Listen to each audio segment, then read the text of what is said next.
Hey guys, welcome to Mike It Yourself. For today's Review Wednesday, we're going to cover the motorcycle tow dolly.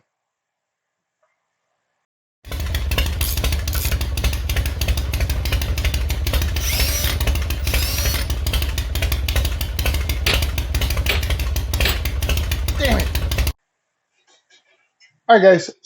A few months back, we did a video on this tow dolly, and the whole purpose of me buying this was to have for emergency use only, right? So I wasn't going to use this to tow my bike from point A to point B just for fun, or to take it to rallies or anything like that. I just wanted something to have either in the garage or in the back of my truck that I could quickly um, put together and be able to tow my bike out of a situation, right? And my goal was to get something where it would be just like back roads. So I wouldn't looking for anything that would be usable on the highway or anything like that.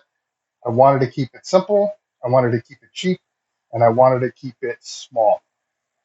So for those reasons, I bought this setup. So let's talk about the pros, the good things about this tow dolly.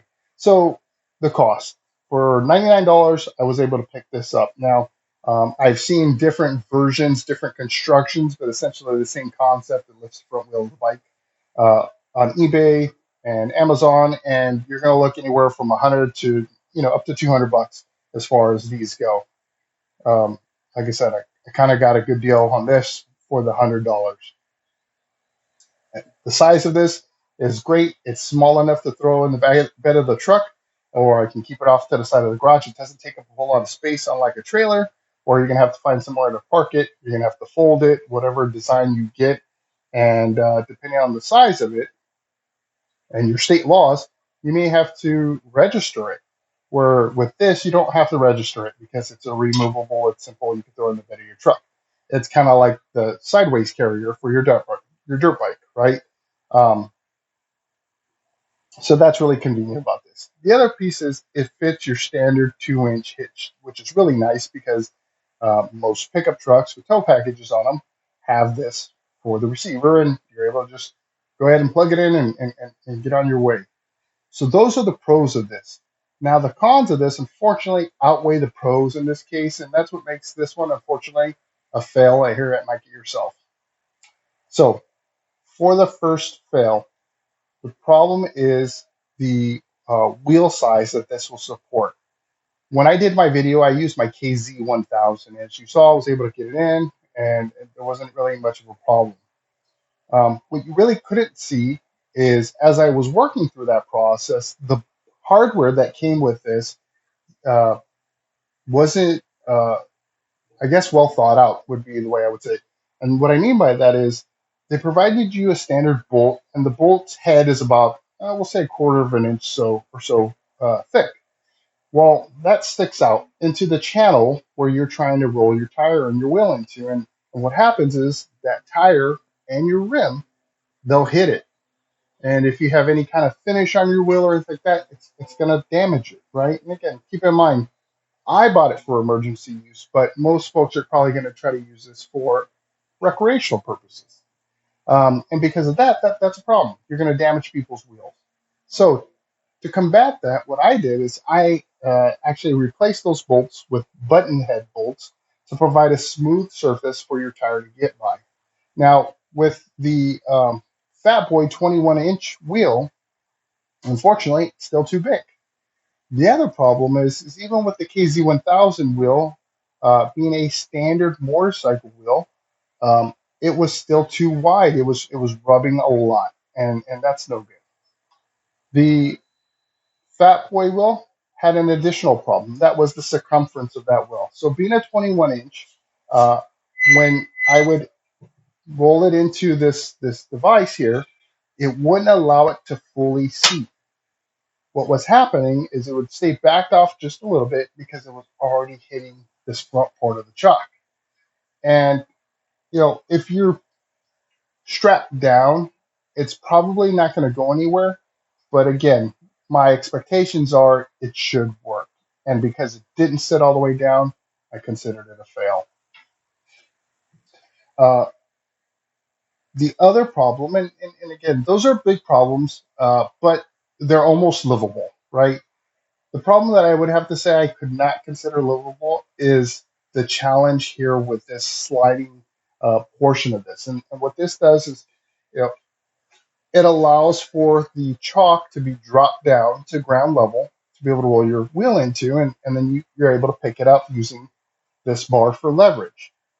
So the design of this is really two parts. That is a bolt that goes through the chalk wall, through the square bar, and then has a nylon nut on the backside to hold this in place to keep this from separating from itself. And then there is a channel here that the square bar goes through that allows it to slide up and down. Now, the problem is twofold, but it's all the same kind of, I guess, issue. And that is there's just too much drag, too much friction when you're trying to move this thing up and down. And it's caused for two reasons. One is the design of this bolt going through the chalk and into the supporting component here. There's no guidance as to whether or not you should tighten it down all the way or leave it loose. And regardless of which option you choose, you end up with problems. If you tighten it down all the way, then you essentially you locked it in place. You can't move it up or down, so you can't do that.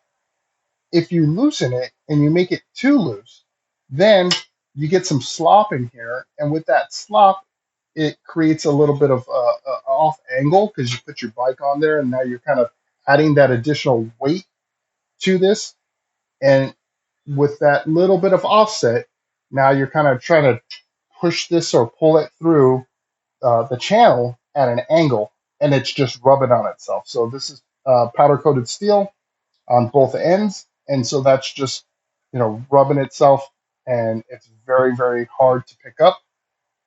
I used an extender when I did the video, and even with that, it was a little bit of a challenge, but I was able to get it up. Now, I tried to find something to make this work as best as I could, and unfortunately, even with these two fixes, it's still a challenge. It's still a problem. So, fix number one, I added nylon washers in between these two parts to give it separation and consistency as far as the gap goes. So it wouldn't kind of get into a poor angle and it wasn't too tight. I didn't tighten it all the way. I left it where it's tight, but it's still able to spin. So that way there was no pressure there keeping me from moving it up or down. And then the other thing I did is I actually applied grease to the square bar so that way it could go through the channel a little bit easier. With those two things in place, I still had problems. So much so that after a while, what was happening is the amount of pressure on this bar using the additional extender bar, the cheater bar, it started to bend a little bit right here where it gets pinched from being a circular bar to a flat piece. It started kind of flexing right there. So, again, this thing should just work, right? So, unfortunately, because of those problems, right, they just kind of all add up.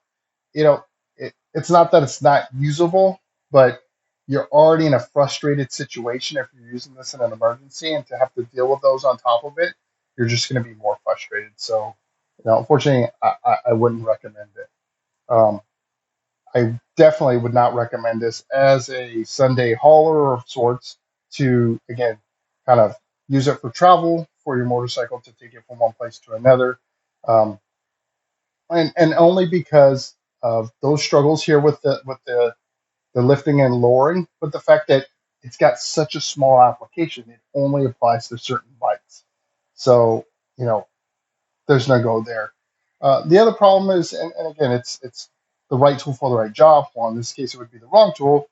If you had something wrong with your rear tire, this isn't going to help you because you're not going to be able to tow your bike by pulling it and letting that rear wheel run on the ground in a flat situation.